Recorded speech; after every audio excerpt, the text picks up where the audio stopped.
Schuylkill, they're like, oh, I would never go in there. They don't even realize that triathletes swim in the lower Schuylkill. They don't realize that there's kayakers out there every day. That wasn't true when the sand got started. So you're seeing a recovery, breaking down of the fear of the river. When there was a time when the river was well worth avoiding, that's not now, but nobody's talked about it. The sand provides a platform, a voice, to help people see that those concerns of the past, while maybe not completely gone, are very different today. And with confidence, you can do things. You can fish, you can swim, you can wade, you can kayak without fear. And that's a huge success story. It's looking at the Clean Water Act, right? Just the federal legislation of the Clean Water Act and its amendments. And then looking at, okay, how are we all still working on this to improve water resources? It's only gotten better all the time because we have learned, we have our past that we're learning from, and we're always adapting. So after adapting to the whole farm approach, then we moved to drinking water and source water protection planning, which was opened up another huge avenue for the sand.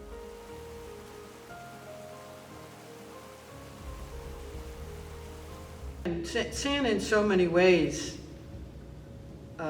is just a connector.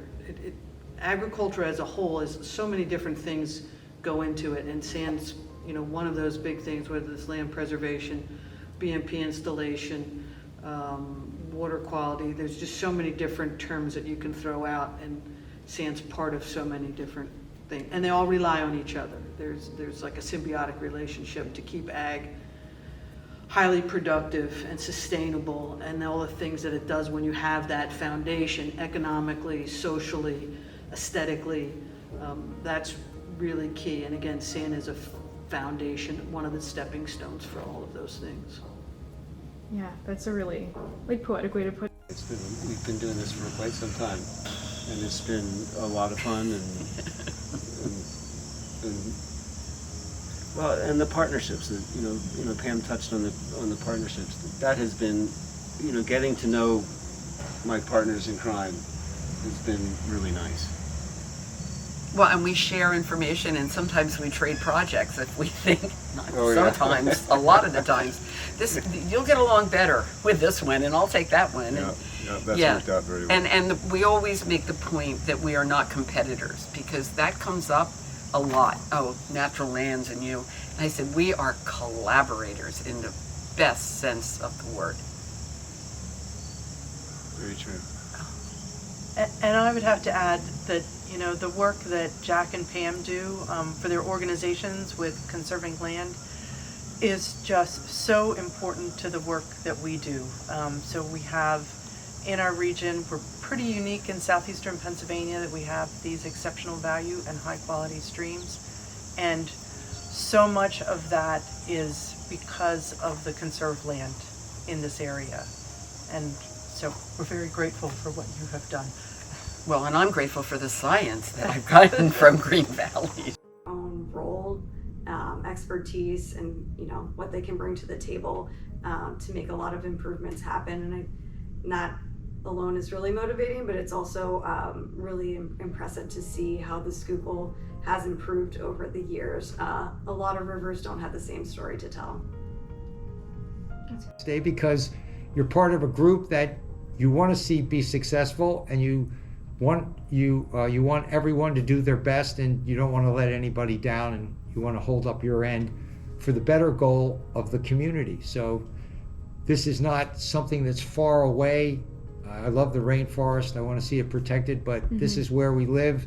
And so having the work group right where we live in Berks County and meeting at the place where the agencies are mostly located has only helped to facilitate more actions. Do this, or what's this project all about? It's very creative and collaborative, and everybody's just trying to work for the common goal, and that's their interest. And it's not like, oh, this is what I can do. It's like, we have this idea, how can all of us do something to help this happen? And there's like an energy with that.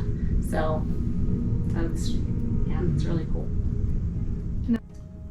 I'd say the strongest motivation to keep going through the SAN is just, it never really felt like work. It was a place I wanted to be with, people I wanted to work with, and just really amazing ways and perspectives to think about water. In today's world. So the resources available from the broader water community have been essential in driving the cleanup efforts and helping the organizations that are involved in those efforts to be sustained. There's expertise out there, but the interesting part about SAN is because it's so diverse, I like to think that people understand what acid mine drainage is, and I was just speaking with Katie this morning, and she mentioned about the orange, and I was like, oh yeah, well that's iron oxide, that's rust, that's coming from the mining, and it's not necessarily something people recognize. And they don't see it if they necessarily live in Philadelphia. They don't realize that this is what their water comes from. What always gets me happy is like at an annual meeting or one of the community meetings, when someone comes up just dying to tell me something I don't know. Because that's how I learn. They're everywhere and I'm not. So they sit down and they literally, they've been waiting all year to tell me this new thing. And I'm a sponge for that stuff, because from that comes a new idea, a new opportunity, a new project, a new partner. And you just can't get enough of that. Or they come and tell me something really bad I don't know about. And that's important too. I love both, the good news and the bad news, because in both cases, if I don't know them, then I can't be part of them. And that's what the SAN does, is it provides a chance, a time for those exchanges to occur. On the community. When we're out working in the Saucony Creek or the Maiden Creek, directly realizing that water flows into the Lake Onalani, which is the drinking water source for the city of Reading and several other municipalities. And so SAN makes me kind of connect better the agricultural stuff that we're doing out in the landscape with the actual impact that it's having on the lives of hundreds of thousands, if not millions of folks, if you include Philadelphia and further down.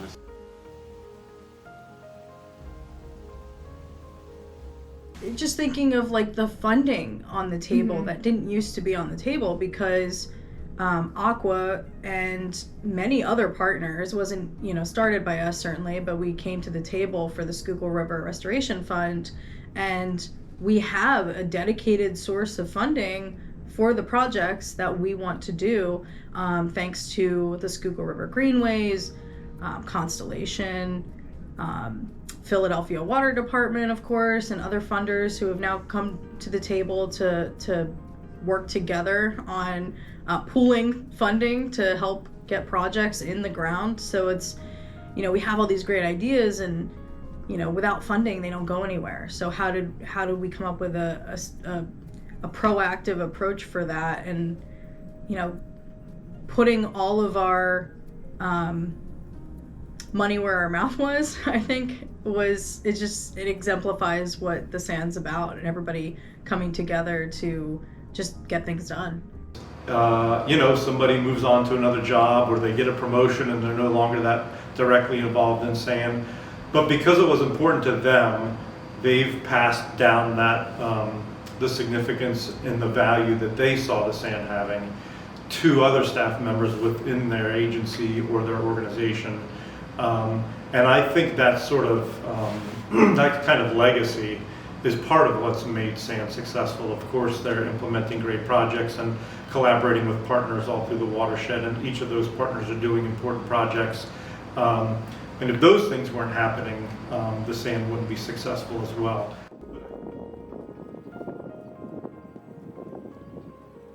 The whole watershed, and I mean, the SAN's been fortunate from the people that they had as leaders in the beginning with Tom Davidoff and those guys.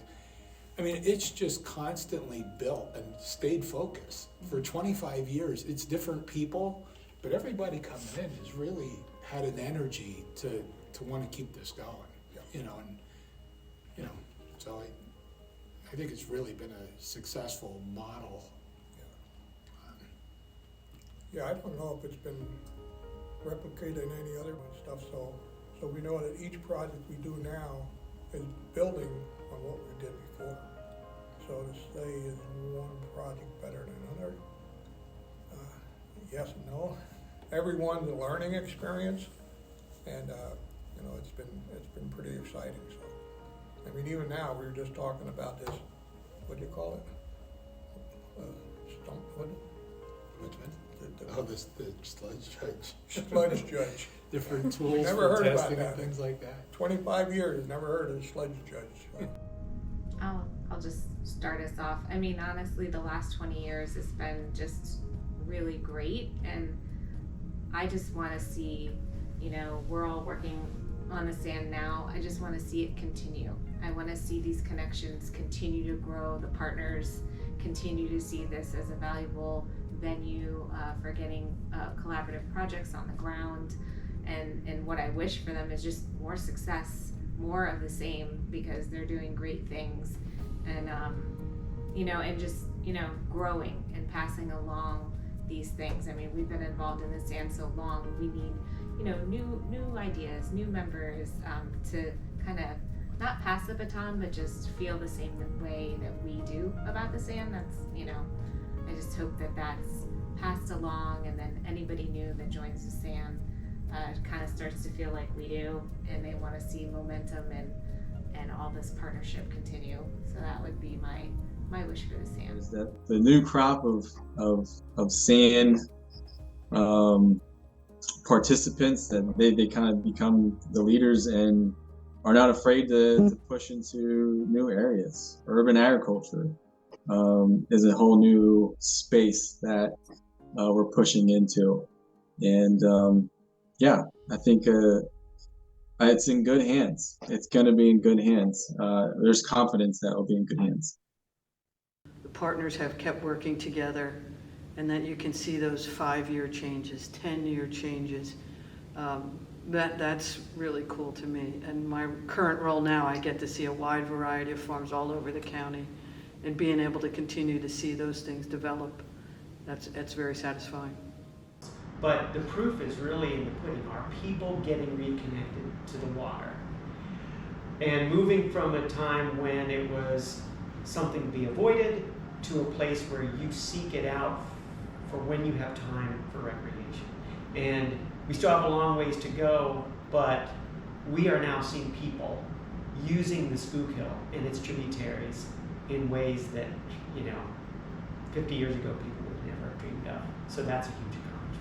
We protect what we know, and we know what we seek to understand, and that we seek to understand the things that we love, and the Schuylkill River really falls into that category. And I'm hoping a little bit more people love the Schuylkill River today than when I started doing my work.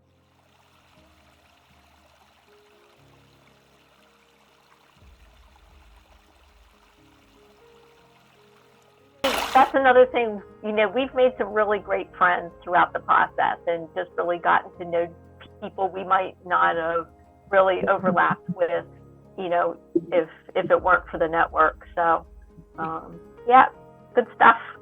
Yeah. See you, everybody. Thank you. Thank you. Take care, everyone. Take care, everyone.